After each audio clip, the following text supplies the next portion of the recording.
Hello everyone, welcome to my channel. मेरा नाम है विक्रम गुप्ता। आज के इस वीडियो में हम स्टार्ट करने वाले हैं क्लास 12th का चैप्टर डिटर्मिनेंट्स। ये चैप्टर आपको तभी समझ आएगा जब आपने मैट्रिसेस समझ लिया होगा।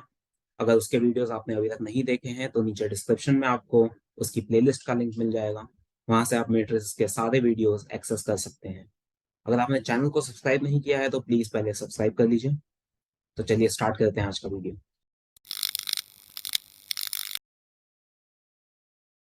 तो सबसे पहले हम डिटर्मिनेंट्स की डेफिनेशन देखते हैं, डिटर्मिनेंट का मीनिंग क्या होता है। डिटर्मिनेंट एक ऐसी वैल्यू होती है जो सिर्फ एक स्क्वायर मैट्रिक्स के साथ एसोसिएटेड है। हम किसी भी स्क्वायर मैट्रिक्स का डिटर्मिनेंट फाइंड कर सकते हैं। हमने ये सीखा था कि मैट्रिक्स एक स्ट्रक्चर होता है, वैसे ही डिटर्मिनेंट उस स्ट्रक्चर से एसोसिएटेड एक वैल्यू होती है। Determinant is a single value.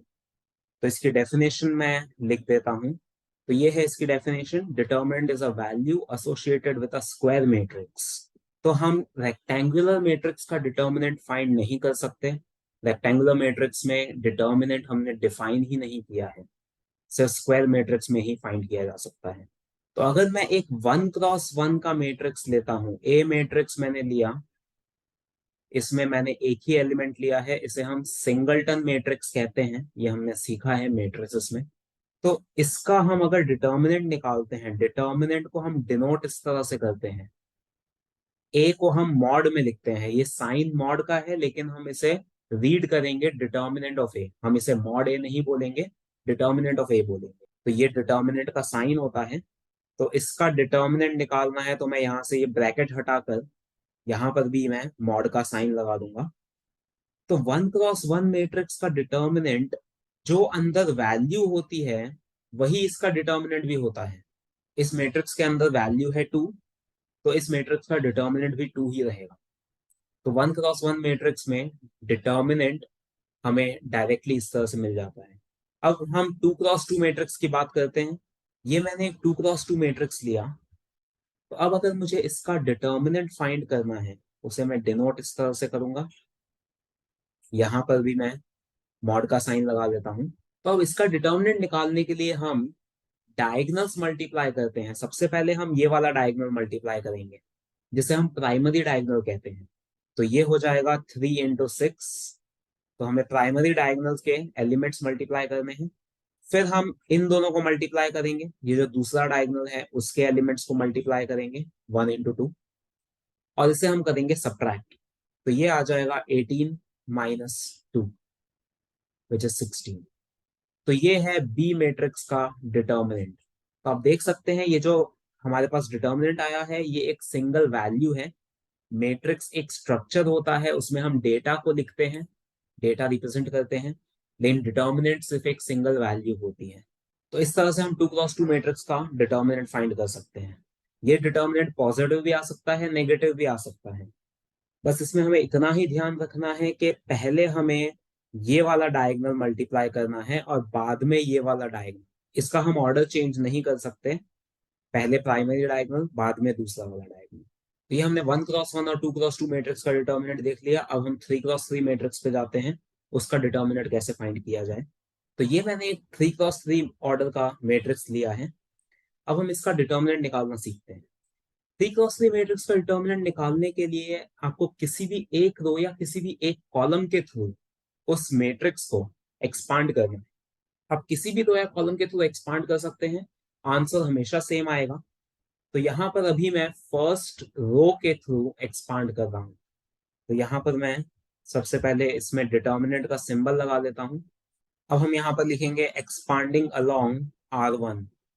आप किसी और रो के थ्रू भी एक्सपांड कर सकते हैं या किसी कॉलम के थ्रू भी एक्सपांड कर सकते हैं। अभी मैं यहाँ पर R1 मतलब फर्स्ट रो के अलोंग एक्सपांड कर रहा हूँ इसको। तो क्योंकि हम R1 के अलोंग एक्सपांड कर रहे हैं तो हम सबसे पहले R1 के जो एलिमेंट्स हैं, फर्स्ट रो के जो एलिमेंट्स हैं वो लिख लेंगे। 2 -1 एंड 4, ये मैंने लिख लिया R1 के एलिमेंट्स। अब हम 2 के साथ कौन से एलिमेंट लिखेंगे वो ध्यान से देखिए। हमने बाहर 2 लिखा है, हमने यहाँ पर 2 लिखा है, तो हम टू का रो और कॉलम अगर कैंसिल कर देते हैं, टू जो एलिमेंट है उसका रो और कॉलम मैंने कैंसिल कर दिया, जिस रो में टू आ रहा है और जिस कॉलम में टू आ रहा है वो दोनों मैंने कैंसिल कर दिए। तो अब मेरे पास ये चार एलिमेंट रह गए। इन चारों एलिमेंट को मैं टू के साथ लिख लूंगा। तो हमें टू के साथ वो एलिमेंट लिखने हैं जो टू का रो और कॉलम कैंसिल करने के बाद बच जाएंगे। अब यहां पर है -1, तो -1 के साथ हम क्या लिखेंगे वो देखें। तो -1 हमने यहाँ लिखा है, तो हम -1 का जो रो है और कॉलम है वो कैंसिल कर देते हैं। -1 का रो और कॉलम कैंसिल किया, तो अब हमारे पास जो एलिमेंट्स रह गए ये चार एलिमेंट्स बच जाएंगे। इन चारों को हम एक डिटर्मिनेंट में लिख लेंगे। जो बचे हुए एलिमेंट्स हैं उन्हें हमें डिटर्मिनेंट में लिखना है इस तरह से। और अब इसी तरह से 4, तो यहाँ पर हमने बाहर 4 लिखा है, तो हम 4 का रो और कॉलम कैंसिल कर देंगे। और अब हमारे पास जो चार एलिमेंट्स रह गए इन चारों को हम एक डिटर्मिनेंट में लिख लेंगे। तो इसका मतलब हमने जिस रो के अलोंग या जिस कॉलम के अलोंग एक्सपांड किया है उसके एलिमेंट हमें यहाँ पर लिखने हैं बाहर। उसके एलिमेंट हम पहले लिख लेंगे, और फिर जो एलिमेंट हमने यहाँ लिखा होगा उसका रो और कॉलम कैंसिल करके जो चार एलिमेंट बच जाएंगे, हमेशा चार एलिमेंट्स ही बचेंगे 3x3 के मैट्रिक्स में। तो यहाँ बाहर हमने जो एलिमेंट लिखा होगा उसका रो और कॉलम कैंसिल करके जो चार एलिमेंट बचेंगे उन चारों को हमें डिटर्मिनेंट में लिखना है। -1 का रो कॉलम कैंसिल करके ये चार बचेंगे, 4 का रो कॉलम कैंसिल करके ये चार बचेंगे।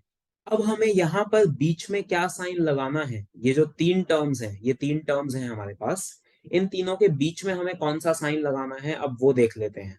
तो हमने ये जो बाहर एलिमेंट्स लिखे हैं ये तीन एलिमेंट की पोजीशन क्या है, पोजीशन किसी भी एलिमेंट की कैसे निकालते हैं वो हमने मैट्रिसेस में सीखा है। तो इसीलिए आपको मैट्रिसेस आना जरूरी है। अगर उसके वीडियोस आपने नहीं देखे हैं तो नीचे डिस्क्रिप्शन में उसकी प्लेलिस्ट का लिंक है, वहां से आप वो सारे वीडियोस देख सकते हैं। तो अब ये जो बाहर एलिमेंट्स हैं, मतलब रो वन के जो एलिमेंट्स हैं उनकी पोजीशन, टू की पोजीशन A11, -1 की पोजीशन A12 और 4 की पोजीशन है A13। ये इन तीनों एलिमेंट्स की पोजीशन है। तो अब टू के केस में मैं कह सकता हूं I is 1 and J is 1। ये I होता है और ये J होता है, AIJ के फॉर्म में लिखते हैं इसकी पोजीशन को। तो टू के केस में I और J दोनों की वैल्यू 1 है, और अगर मैं दोनों को ऐड करूं I प्लस J तो वो आ जाएगा 2, ये दोनों ऐड करके। तो I प्लस J की वैल्यू इवन आ रही है। अगर I प्लस J इवन आता है तो हम इस टर्म की जो साइन है वो पॉजिटिव रखेंगे, इस टर्म को हम पॉजिटिव रखेंगे। यहां पर देखें, इस केस में -1 के केस में I is 1 and J is 2।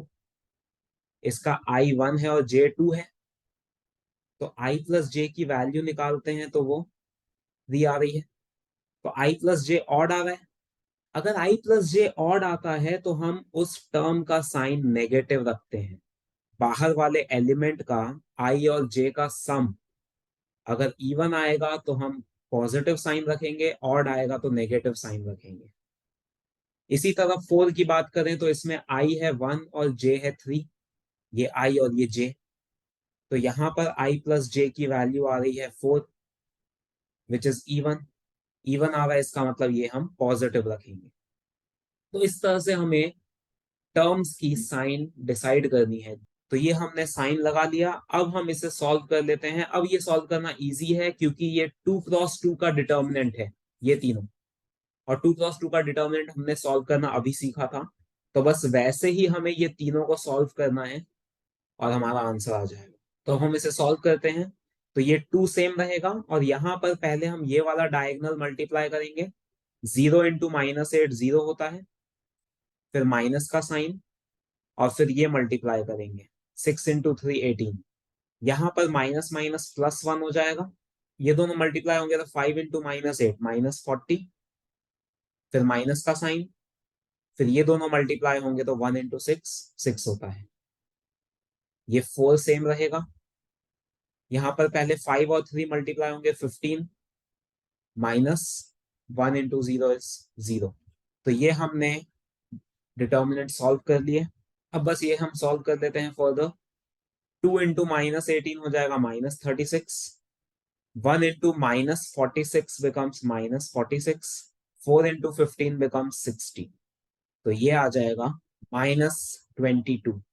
तो ये है इस मैट्रिक्स का डिटर्मिनेंट -22। तो इस तरह से हम 3x3 मैट्रिक्स का डिटर्मिनेंट निकाल सकते हैं। हमें इससे ऊपर के ऑर्डर पे 4x4 पे नहीं जाना है, हमें सिर्फ 3x3 तक ही पूछते हैं।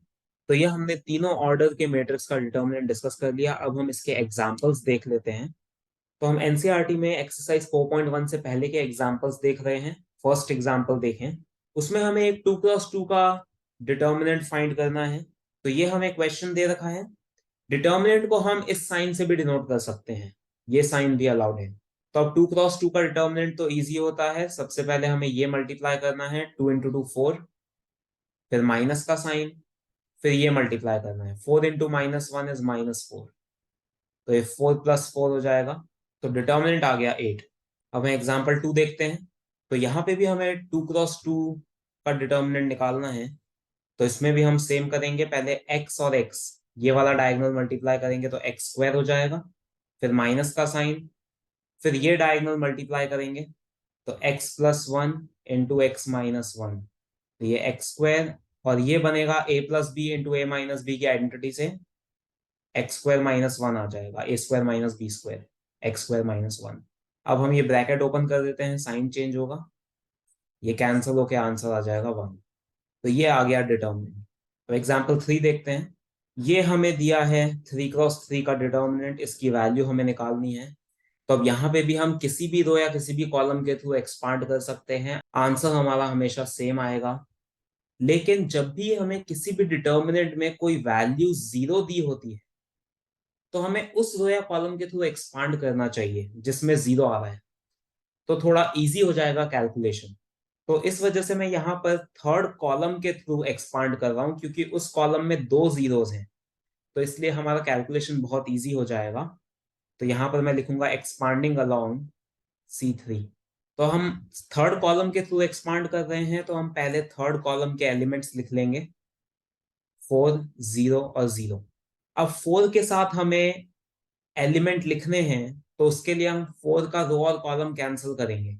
अभी हमने यही देखा था कि हमें जो भी एलिमेंट हमने बाहर लिखा होता है उसका रो और कॉलम कैंसिल करना होता है, और बचे हुए एलिमेंट्स को एक डिटर्मिनेंट में लिखना होता है। इसी तरह से अब यहाँ पर 0 है, तो हम 0 का रो और कॉलम कैंसिल करते हैं। ये 0 का रो और कॉलम अगर मैं कैंसिल करता हूं तो फिर हमारे पास ये 4 एलिमेंट्स बच जाएंगे, इसको हम एक डिटर्मिनेंट में लिख लेंगे। एंड सिमिलरली यहाँ पे भी 0 है, तो हम ये वाले 0 का रो और कॉलम कैंसिल कर देंगे, तो अब ये 4 एलिमेंट्स को हम डिटर्मिनेंट में लिख लेंगे। अब हम इसका साइन देखते हैं, हमें बीच में क्या साइन लगाना है। तो ये जो हमने बाहर एलिमेंट्स लिखे हैं उनकी पोजीशन, 4 की पोजीशन है, ये वाले 4 की पोजीशन इसकी नहीं देखनी है, हमें ये वाले 4 की देखनी है, क्योंकि हमने C3 के एलिमेंट्स लिखे हैं बाहर। तो ये वाले 4 की पोजीशन है A13, 0 और 0 की पोजीशन है A23 एंड A33। तो इस केस में I की वैल्यू है 1 और J की वैल्यू है 3, ये I और ये J। तो इनका सम अगर हम करते हैं तो वो आ जाएगा 4 विच इज इवन। सम अगर इवन आ रहा है तो हम इसका साइन रखेंगे पॉजिटिव। इस केस में I is 2 and J is 3, I 2 है और J 3 है, तो I प्लस J की वैल्यू आ जाएगी 5 विच इज ऑड। ऑड आ रहा है तो हम इसका साइन नेगेटिव रखेंगे। और इस केस में I है 3, J भी है 3, तो I प्लस J की वैल्यू हो जाएगी यहाँ पे 6 विच इज इवन। इवन आ रहा है तो हम इसका साइन रखेंगे पॉजिटिव। तो ये हमने साइन डिसाइड कर लिया। अब हम इसको सॉल्व कर लेते हैं।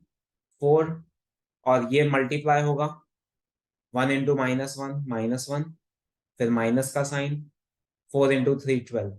अब यहाँ पर इसको सॉल्व करने की हमें जरूरत ही नहीं है, बिकॉज 0 के साथ वो मल्टीप्लाई होके 0 ही हो जाएगा। और सेम चीज यहाँ पर भी, 0 इंटू एनीथिंग इज 0। तो इस वजह से हमारा कैलकुलेशन इजी हो जाता है। इसलिए मैंने ऐसे रो या कॉलम से एक्सपांड किया जिसमें मैक्सिमम जीरोस आ रहे हैं। तो अब हमें सिर्फ इतना ही पार्ट कैलकुलेट करना पड़ेगा।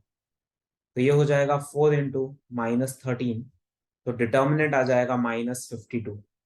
अब हम एग्जाम्पल फोर्थ पे जाते हैं। फोर्थ एग्जाम्पल में भी हमें 3x3 का डिटर्मिनेंट दिया है, इसकी वैल्यू हमें निकालनी है। तो अब यहाँ पे हर रो और कॉलम में एक ना एक जीरो आ रहा है, इसलिए हम किसी के भी थ्रू एक्सपांड कर सकते हैं। तो इसमें मैं R1 के अलॉन्ग ही एक्सपांड कर देता हूँ, कोई फर्क नहीं पड़ेगा इसमें, कहीं से भी एक्सपांड करें, सब में एक ना एक जीरो है। एक्सपांडिंग अलॉन्ग R1, तो हम पहले R1 की जो वैल्यूज हैं वो लिख लेते हैं।